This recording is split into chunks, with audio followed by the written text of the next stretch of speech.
evening guys. Today is December 4, Thursday. Yan, 8:13 in the evening. Kakasarado lang ng shop. Yan, tumulong muna tayo doon para before mag-close is maayos. Ngayon, para hindi na rin tayo naabala na tatawagan tayo pag may kailangan sa atin, at least wala na tayong naalala. Ngayon ang gagawin na lang natin is training ulit para sa Kataw Takbo Bataan Balangalig. Nga pala, nagpalipat tayo from 10 km ngayon mag 16 km na tayo. Preparation na rin para sa Grand Run kasi balak natin mag 21 km. Kaya natin to, no? Kahit hindi consistent yung training natin, importante hindi pa rin nawawala yung mga ganun moment. 4 lanes. Nararamdaman ko medyo mabigat ang ating katawan.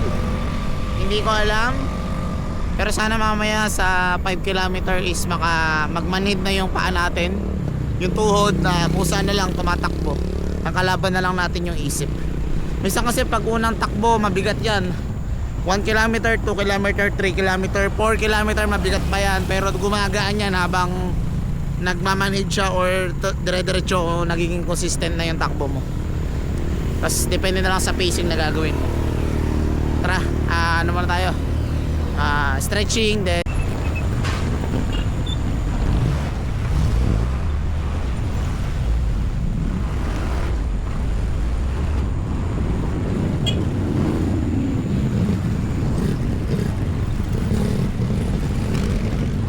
sa watch natin para alam natin kung gaano nakalayo talaga yung tinakbo natin, kasi mahirap kung tansya-tansya lang, pero meron na akong pattern dito eh.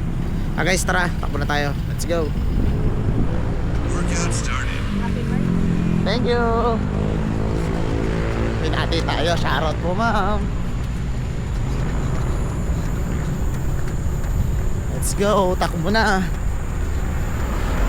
Kahit sobrang busy natin, singit lang natin kahit saglit lang. Okay man, hindi ka pa nakapag-decide na tumakbo, eh mag-decide ka na, kasi first of all, dati ang tanda-tanda ko tignan.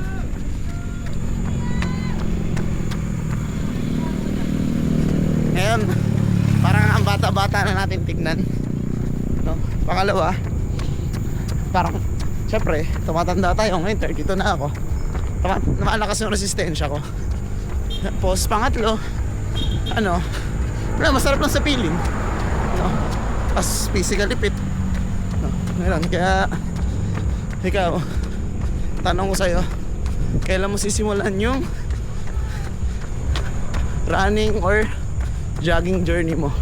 Tara, sama-sama tayo maging healthy. Let's go!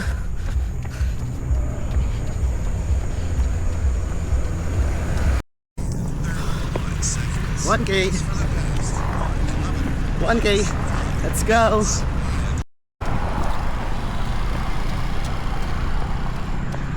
Dito tayo SM.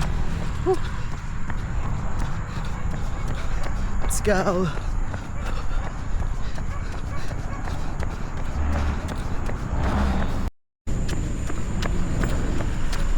Isang round na tayo guys. Ikot ulit. Naka 6.74 km na tayo.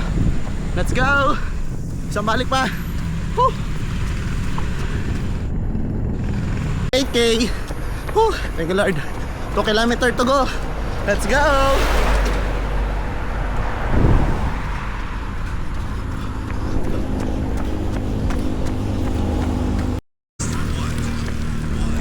Woo, 10K.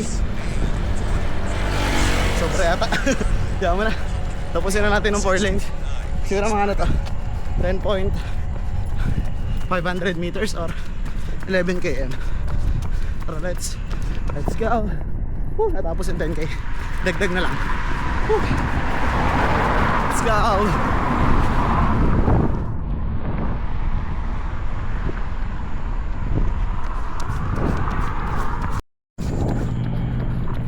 Lapit na.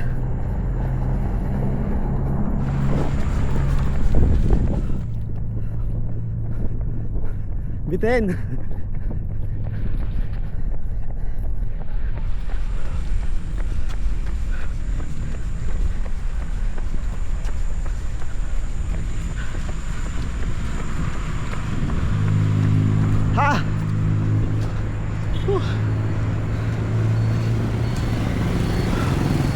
7 kilometer and 220 meters.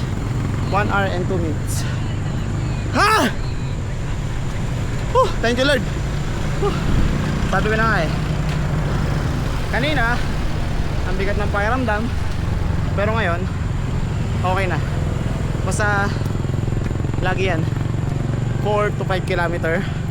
Pag nagmanhid na yung tuhod natin, autopilot na lang yan. Kailangan na lang palakasin resistensya, tuhod sa kabinte. Yun ang kailangan tinitraining. Bukas pahinga, Sabado at Linggo Compliano Badminton Tournament. Good luck sa akin. Doon lang po. Thank you for watching. Bye bye.